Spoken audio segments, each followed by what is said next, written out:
Happy Hump Day. Hi, Tracy. Happy Wednesday. How are you? I'm good. I'm really good. What have you been up to? I'm trying to think. What have I been up to? Just taking it easy, I guess. Not really. I've been working. I've been doing things. I haven't done anything major since we last talked. Yeah, I've just been getting on with some work. Yeah, it's been a bit of a quiet one, hasn't it? So maybe it's been quiet before the storm when it all kind of wraps up. But yeah, it's been a fairly quiet week for me too. I was closing down my contract work. And so it's been giving me more time to catch up with my reading, catch up with some Netflix watching. So yeah. I'll tell you what though, you inspired me. How? So every time we talk and you talk about reading, and I love to read, I read a lot of nonfiction, however, in my line of work. I guess I'm very prone to nonfiction. It's just my nature. But I do like fiction, but I don't read as much as I used to. And it's time, isn't it? But anyway, one thing, that I noticed with you, you like to seek out the authors of Indian backgrounds that have written, compelling fiction. So I just thought, I had this assumption that there was no Nigerian authors, or maybe like one or two, like hardly any. So I Googled. Okay, great. What did you find? Loads. Like New York Times best-selling Booker Prize winners or nominees. Okay. So I downloaded a few books that I'm going to read. I was like, I can't believe, no, it's sad. Yeah, what I'd recommend is having a look at what their content is all about, because the reason why I do that. I don't just buy a book based on the reason why I love Indian authors is not just because I want to support, obviously, Indian authors being creative and encouraging on the writing side, but it's you tend to find that authors write about what they know about. And Indian authors, they tend to obviously write about set stories in India. And because India is one of my favorite places, it's probably my favorite place in the world.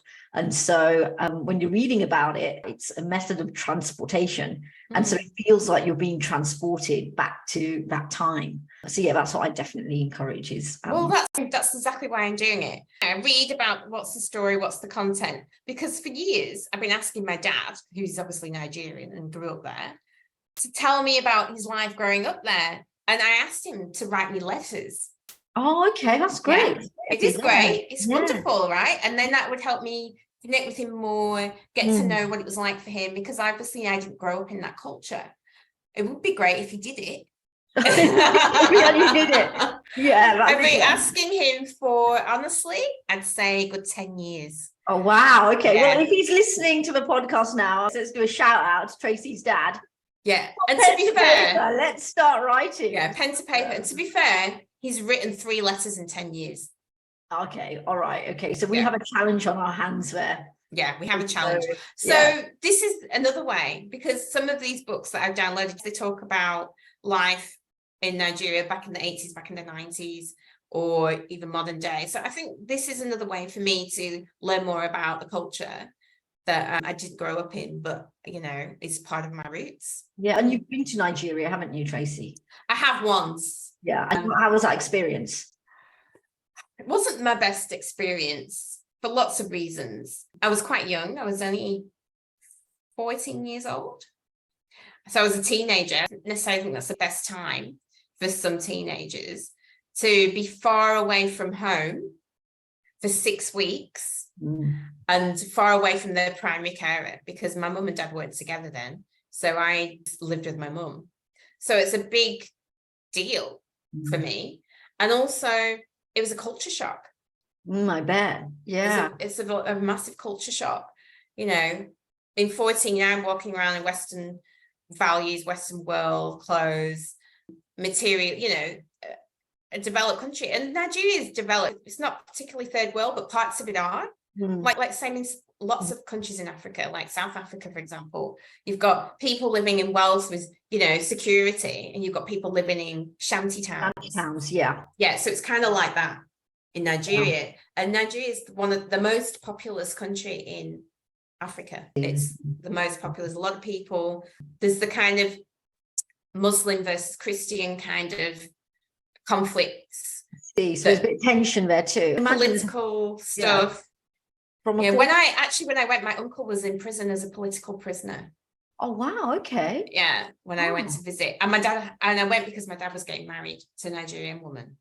right. And so Um, have you had contact with your uncle? Have you? oh, this was when I was 4. This is a very long time ago. He's died since then. I see. I see. This is a very, very long time ago. So the experience was very, I don't know how to describe it.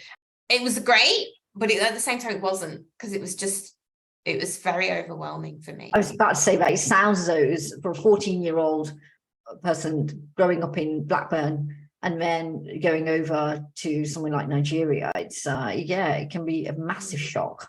And Very the other thing as so well is my mum wasn't there because you were completely on your own. Yeah, I felt yeah. like that, even though, and my dad wasn't around a lot because he was around organizing his wedding. So he'd leave me with family Who you'd never met before.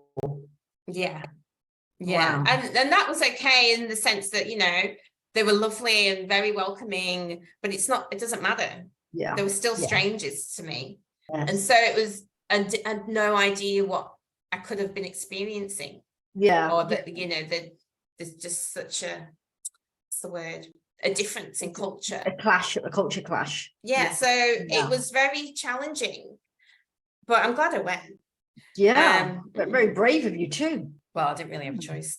I'll tell you what it made her. 14 years old and then kind of like, being dropped in amongst the relatives who you've never met in your life. And so was there any language barriers? With grandparents, yes, because they didn't speak English.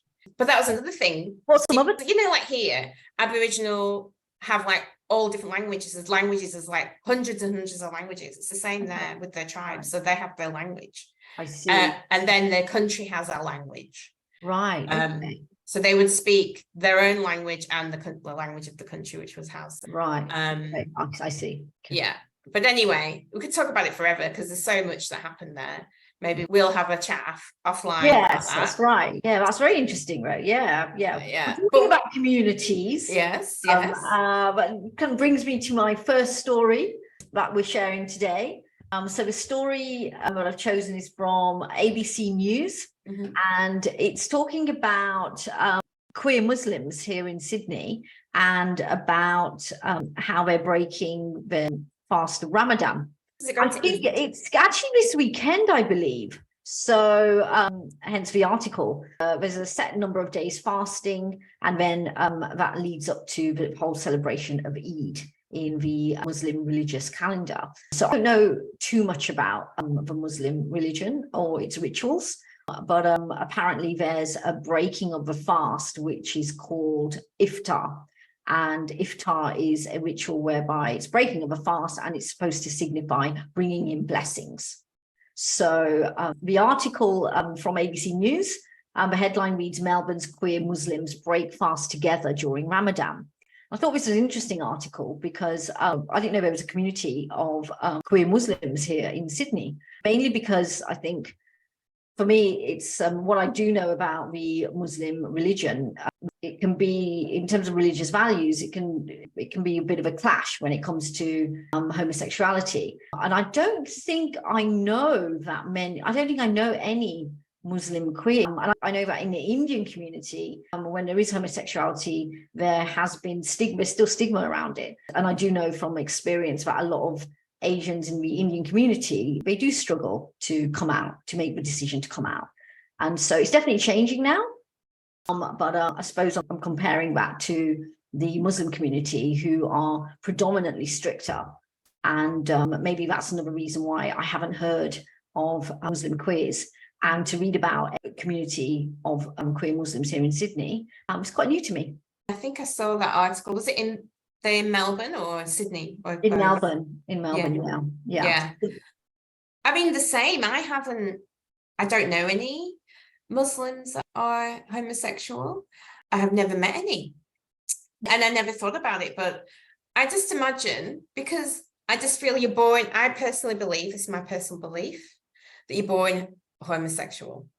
You're born with your sexuality, and as you grow older, you may know straight away, or it may evolve as you get to know yourself, whatever. Okay. Whatever your sexuality might be, it might be homosexual, it might not, it might be bisexual, whatever.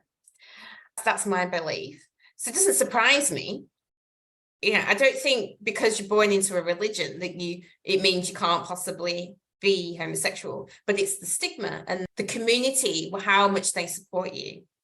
And I would think like you said, it'd be very strict, because my perception is of those values are they're very strictly enforced. But it's the same like in the Catholic religion, it would be the same kind of stigma. What I've seen is people deciding that they don't have to choose, as in they shouldn't have to choose between their faith and their sexuality. And I think that's great, because I feel there's always a middle path, because they seem to be trying to force them into this. You either choose your faith or you're being discarded, basically, which is just really soul destroying for somebody with a real strong faith. Yes. It's like homosexuality, for example, in the Muslim religion and many other religions, it may not be seen as compatible with the religious beliefs. And hence, that's how individuals can become ostracized from the community and then not be able to contribute to that particular religious place of worship or even participate in their religion. And so they may not, individuals who are homosexual and of, let's say, Muslim religion or Muslim faith may not feel validated, and they may become really quite ostracized. And that's what this article is focusing on. It's a time during Ramadan where the Muslim community come together to break the fast.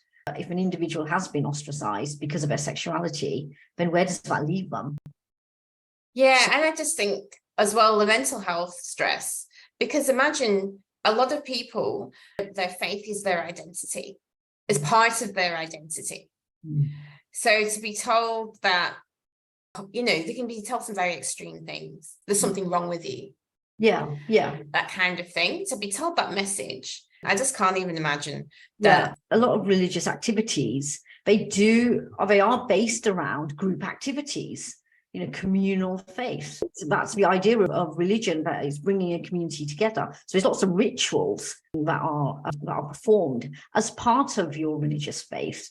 But if you're ostracized and you're on your own, how can you participate in that? How can you feel a part of that community? How can you feel a part of your faith? So I totally understand that. And so in this article, I'll read through the article. It says, in a warm, well-lit room tucked away in Melbourne CBD, the city's queer Muslim community has come together to break fast during Ramadan. This iftar, meaning the meal eaten after sunset during Ramadan, has been running for 3 years to provide a space for Muslims in the LGBTQ community. As one of 5 pillars of Islam, during Ramadan, Muslims are required to fast each day from dawn until dusk for around 29 or 30 days, with the iftar serving to break the day's fast. It's a meal commonly shared with family and friends, but for many LGBTQ Muslims living in Australia, Ramadan can be a much lonelier time of year. Queer Iftar organizer Abdullah Yahya fled his home country and became a refugee in Australia to escape criminalization for being queer. Mr. Yahya said the community aspect of Ramadan can be heartbreaking and isolating for LGBTQ Muslims like himself, who feel ostracized due to their sexuality. And he quotes, if I've gone through something that is isolating and heartbreaking during Ramadan, I don't want anyone else to go through the same thing. The article goes on to say he started running the iftar for his community in 2019, and the following year he joined with Bridge Meals, a community-led initiative that holds dinners and for marginalized groups such as refugees, migrants, and LGBTQ people. He said, culturally, Ramadan is something that we grew up with, and we just want to have the same opportunity to have that same practice again, Mr. Yahya said. And the article goes on to say the iftar started with just 6 to 8 people per week in 2020. This year, Bridge Meals ran 3 small iftars to ensure privacy and confidentiality for those who attended, with the group already seeking more funding to keep up with the demand. For the final iftar, the organisation brought everyone together and allowed allies to attend too, filling the room with around 80 people. Wow, that's great. I love stories like this, because I love that someone's had this pain and someone's had this horrible experience and something good's come out of it. Like they've been able to help other people. And I know, when people say, oh, things happen for a reason, and it's not comforting when the bad shit's happening to you. Oh, yeah. All right. It's not comforting at all, but I kind of believe that. I guess I have to. Otherwise, life would be too depressing. I believe that good can come out of terrible things. And this is just a beautiful story. So is it a community that you can join in Sydney as well, or is it only in Melbourne? It's at the moment, this community is running in Melbourne CBD only. I mean, considering the impact that it's had, maybe we can see it bleed into other states such as New South Wales and maybe even globally. I did see there is another forum in Australia, and it's for Sydney queer Muslims, and it's an organisation LGBTIQ plus Health Australia, and they actually have a forum specifically set for Sydney queer Muslims. And the organisation, it basically describes themselves as Sydney Queer Muslims is a non-profit organisation dedicated to providing social support, education and resources to individuals and families in New South Wales. And for any listeners out there who are looking for support, who are looking for more information around this, all these resources, either for themselves or their families, the link is sydneyqueermuslims.org. Thanks for that. That was awesome. So, for me and you in education as well, maybe brings an awareness to this community, especially at this time of year. So, yeah, I think, if you identify with a particular religion and culture, you should be able to participate in it, regardless of your sexuality. Come on, in this day and age, for sure. And it's great to open up conversations about this. So, yeah. Absolutely. Yeah. Okay, I'm going to move on then to our next story. Okay. I picked this story because I found it amusing. So let's see if you find it amusing. This is from The Independent, a UK publication. And the title of the story is Cambridge College Under Fire for Serving Culturally Insensitive Food. Culturally insensitive food. What is culturally insensitive food? I don't know. So then I thought, this is what I was thinking. So what could that possibly mean? Before I went on to read, what could it possibly mean? Does it mean like mixing up your curries with your, with your fish and chips or something? That doesn't make sense. Maybe it means eating your curry with a slice of toast, buttered toast. That's not culturally insensitive. That's culture clash, right? Yeah, it's culture clash. Students at Pembroke College, Cambridge, criticised catering staff for serving exotic dishes with unauthentic combinations of ingredients. It's funny. So a University of Cambridge College is to review its dinner menu after being accused of serving cultural misrepresentations of exotic meals, wrongly attributed to different countries and regions.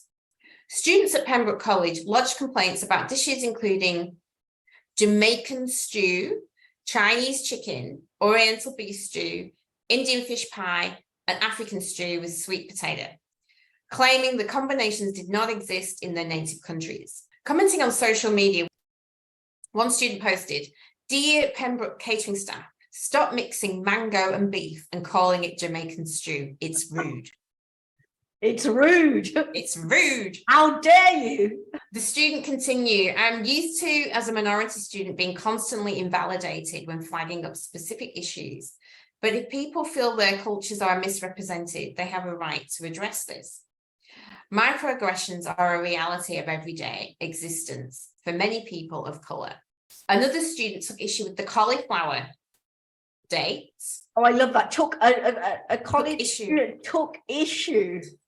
Oh, it's getting serious, Tracy. I know. Took issue with cauliflower date and tofu tagine with Tunisian rice and coriander yogurt.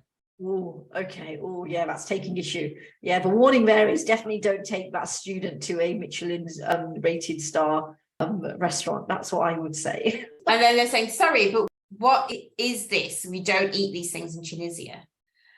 The criticism sparked debate on the student Facebook page. But this is another student said this. You've got to be pretty privileged to have the time to sit and moan about the naming of the food you eat at one of the best universities in the world. Another said, while the Indian food in Trough isn't straight from my Dadiki's Karahi in Mumbai high rise, I'm thankful for the Pembroke staff for at least trying. Mm. Yeah, I kind of see there's an effort. I mean, come on, butter chicken, Indian food in Australia is not Indian food. That's exactly right. Yeah, it's like if you go to the heart of India and if you ask them to make you butter chicken, they won't know what the hell you're talking about. They've been looking at you like got two heads. That's right. Or even like, I mean, I'm guessing even the British Indian food, like vindaloo, and I think those are not actually. They're not. They were constructed by the British when they came back from India, and obviously making it palatable for British plates, really. But in this answers, though, what's happened is it's Cambridge University, and they've basically got they've grabbed the traditional recipes and they've pimped them up, basically, and they've given them the Marco Pier White kind of makeover. I don't know if I'd call it that. I'd just call it throwing some stuff together and deciding, no, well, that's kind of Jamaican sounding. Well, cauliflower, date and tofu tagine with Tunisian rice, coriander yogurt, like that sounds quite nice. But then again, if you break it down, coriander yogurt, that's basically what Indians call raita. So, you know, when you go to a typical Indian, any Indian restaurant, and you have one of the condiments, there's coriander yogurt on there. They just don't label it that way. I just think it's interesting. And I like, it's like, all right, can I look at this perspective? It just depends. Like, it's probably been, this screams wokeism, right? We talk about wokeism, but you know, they're making an effort to be more multicultural. Maybe what they could have done, and we say this all the time, what happens is people just make a decision. They don't, maybe they did consult, but it sounds to me like they didn't consult with the people eating the food, right? So maybe they should have gone, you know, we want to change up the menu and we're open to suggestions, you know, food from all parts of the world, you know, nominate some recipes or something so that they had a say. Yeah. Can you imagine, though, being on that board, the panel and the discussion that took place to decide the contents of this menu? That, I mean, I would have loved to have been a fly on the wall. You know, I mean, who came up with the Indian fish pie, was there on this? Because that actually sounds quite delicious. So, you know, some of it does sound good. Yeah, that's I'd love to have been on that panel to hear of the creativity, the culinary creativity of these minds. Exactly. I think maybe they should just put a disclaimer on the menu saying these are not authentically originating from the countries. I think that would be fine. Yes, that's a brilliant solution. But a disclaimer. Disclaimer. That's right. Disclaimer this menu. Yeah. But I have to say, like that cauliflower, date and tofu tagine. Does sound nice. It sounds really nice. Yeah, it's actually making me quite hungry. But yeah, again, a discussion. So college bursar Andrew Kate said Pembroke had received no formal complaint from students, and the comments made on the student webpage contained a certain style. It would have been great to maybe understand, like, it would have been great to have a tasting session and then have the reviews, because you never know, it may have changed people's minds. Yeah, that's me. Consult the people you're catering for it. What's funny, what I imagine is they ruffled a few feathers. People, you know, it depends on what frame of mind you're in at the time, having a whinge, but nobody's felt so, you know, nobody has felt so offended by it to make a formal complaint by the sounds of it, which is good. And then it says, as a college which prides itself on the high standards of our cuisine and wants all our students of diverse backgrounds to feel valued, part of the community, we encourage our catering staff to take the views of any of our students seriously. I think it's hilarious because it's like, I remember in my university days, it was a case of surviving on like pasta and cheese and chips on toast and fish fingers, that type of thing, baked potatoes. Yeah, these were the typical standard yeah, that's right. Pizza and toasties, ham and cheese toasty. Yeah. I remember one of my flatmates used to just go through pot noodles all the time. Like, I'm talking about the catering. That's it. And now we're talking about tagines as student food. So yeah, it's obviously had an improvement. Well, it is Cambridge, love. So yeah, that's quite funny. I just thought it was funny story about the multiculturalism of food catered in universities. Does it reflect the diversity of the student population? Probably not, but you know, neither there's restaurants. Yes, Mostly. that's right. That's true. Yeah, yeah, yeah. The actual menu reflecting the diversity of the students. So, yeah, that's also improved. I know, like back in my day, like I was at university 20 years ago, and probably more now. And yeah, there was on the menu, there would have been chips, fish, baked beans, cottage pie. I remember there was definitely no curries on the menu, any kind of form of Indian food. I remember I had to make my own. Oh, we definitely had a And I chicken couldn't curry. be bothered. Yeah, I couldn't be bothered because it takes a little bit of time, and that's valuable student drinking time there. So Yeah, I remember there's a chicken curry. You could get a chicken, but it wasn't great. It's like you could get a chicken curry, but it couldn't tell you what country it was from. But it was all right. I just think, they weren't claiming to be from, the north of India or anything like that. So yeah, I think it's because it might be a bit out of context. yeah, But that's funny. should have put disclaimer on it or consulted with this. Definitely, yes. Yeah, bring in that disclaimer for Cambridge University. Yes. All right, okay. What would you do? What would you do? What would you do? What would you do? Okay. Everyday interactions. So you're at work and the co-worker asks you if Jane, who is a woman of color, was hired to work with the minority clients. What would you say to your co-worker? That's an interesting one. It's an interesting one because I've just finished up a short contract in my role where I was looking after clients on a global basis, with a majority of the clients being based in the Asia Pacific area, i.e. countries such as Singapore, Malaysia, China, Taiwan, India, Bangladesh. And I know that I am sure that I wasn't hired for my ethnic background. However, it did play as an advantage because there were some conversations that I was able to have quite easily with my clients who looked like me, and who knew shared experiences of my community with them to help develop relationships. But that wasn't intentional. And so this comes back to being hired on your skill set, on an individual skill set.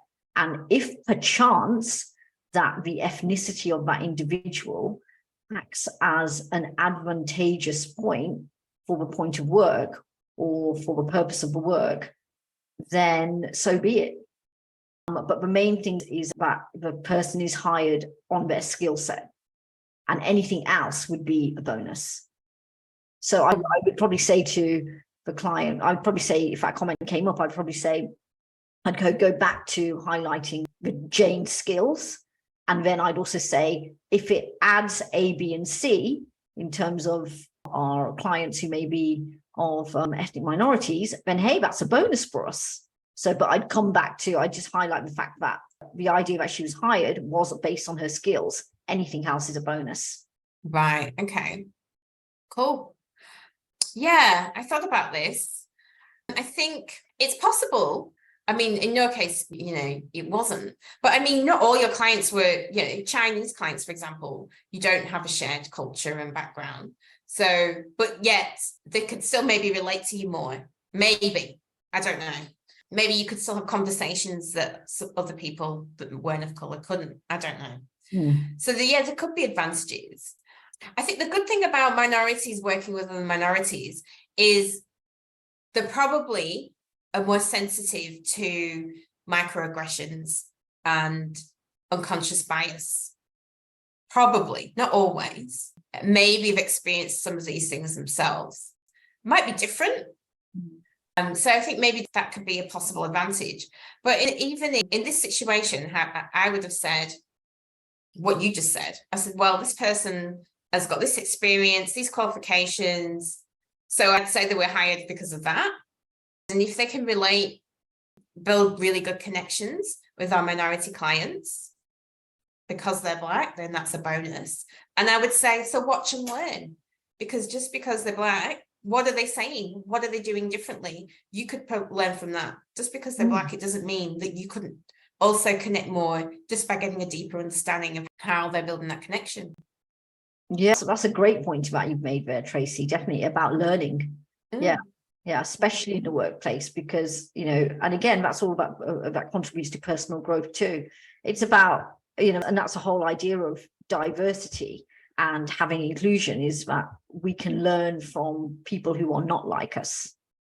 Yeah, exactly. So yeah, that's a great point. So this question could be, and say this could be, because the fact is, if a co-worker is asking if this woman was hired to work with the minority client, there's an inference there in the question. Yes. You wouldn't be asking it if you didn't think it. Yeah. So it's an inference. That's the reason. Unconscious bias. Yeah. There's an inference there. That's the purpose this person's being hired. So this question is othering. My accent, othering, to say it like that.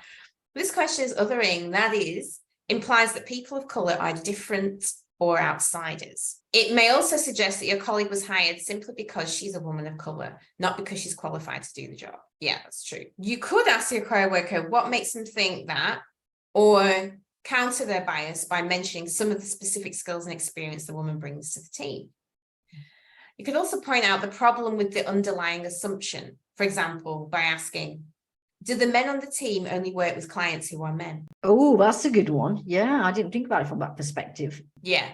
Because that's a rebuttal though, isn't it? And I suppose you'd have to watch your tone. Well, your tone. In fact, it's a good question. It's a great rebuttal comment. Yeah. It's a great question. Do the men... Yeah, you don't have to add it. You're questioning their thinking. And I think that's absolutely perfectly acceptable. You do it in a respectful way. Because, just because they're Black does not mean necessarily that they will work any better with other minorities than they would with anybody else. It's just a silly assumption. But they might have, but that's probably not why they were hired. Because that would be, if you hired someone just on that would be really massive risk, because there's no correlation necessarily. Of course, yes. Yeah. And that's why it goes back to that foundation of being hired on your skills for that specific job. And if anything else comes from that, then it's a bonus. Yeah, exactly. So do the men on the team only work with clients who are men? The women on the team only work with clients that are women? It would be a ridiculous idea. Later, you can ask your manager to publicly reinforce her qualifications. Be subtle. It's a good strategy. If that was what people were saying, that was the office gossip, for example. Then it says the question may be rooted in a biased belief that the woman of colour is somehow less talented or capable than the other account managers. It also suggests that your co-worker views clients of colour as less important to the business. Taken together, these beliefs imply that a woman of colour cannot be on the A team. And its situation was adapted from the memo, What Women of Colour Need to Know to Secure a Seat at the Table, by Minda Hart. It's about some further reading for anyone who may be interested. Yes, further reading there for you if you're interested. So that was an interesting situation. I don't think it's ever happened to me. The only time I would have made a comment like that, because there's a context, right, is whether we have a language situation where we've got client. So, for example, when I used to work in my old job, I'd be resourcing clinical trials running across different countries, right? Yeah. So I might choose our Japanese speaking team member to work on this particular trial because Japan is in the trial. And so that would be useful. Yes, that makes sense. Yes. So that was the only reason I would select someone, for the reason of their background. I see. But, sometimes I didn't have that option anyway. And then I would go to someone who has worked with Japan before, so has experience. You just go through the best option and next best option. So that would be the only context where I would think, I'm going to choose you, because I wouldn't automatically, if I had just minority clients, I wouldn't go for the minority in my team to work with them. Actually, I would never do that. It wouldn't even occur to me. Yes. But obviously. Yeah. In my situation, it did occur to my leadership team, my colleagues, or the hiring staff. about the impact that myself, also coming from an ethnic background, would have with the clients who were based in these ethnic countries. So it didn't occur to them? It didn't occur to them because I actually had to bring it up, because there were items that came up which weren't part of my role, which ended up being advantageous to the company's or the business purpose. And so I actually ended up working on some additional projects which were born out of the connection that I made, which was based on the fact that I came from an ethnic background, my clients came from an ethnic background, and then we were able to work on an additional project together, which wasn't part of my job description, but it contributed to the business.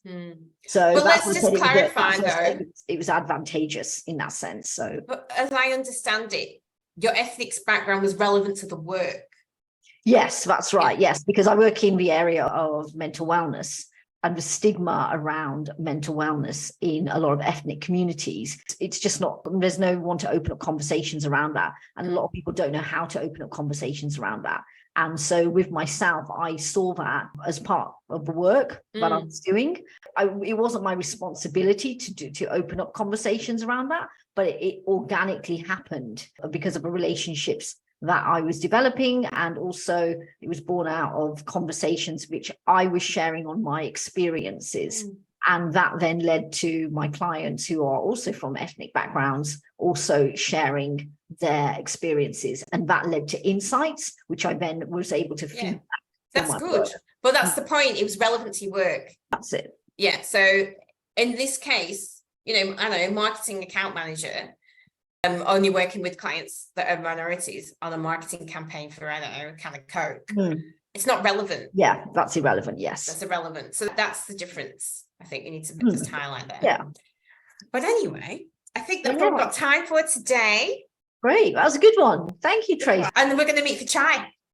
We are, yes. I'm coming over to your neck of the woods, and I'm going to be trying out this newly hyped chai tea shop. Yes. And yeah, I can't wait, actually. I'm quite excited. Yeah, I love a bit of chai tea. See. Let's do it then. All right, see you in a bit. Bye. Thank you. Bye.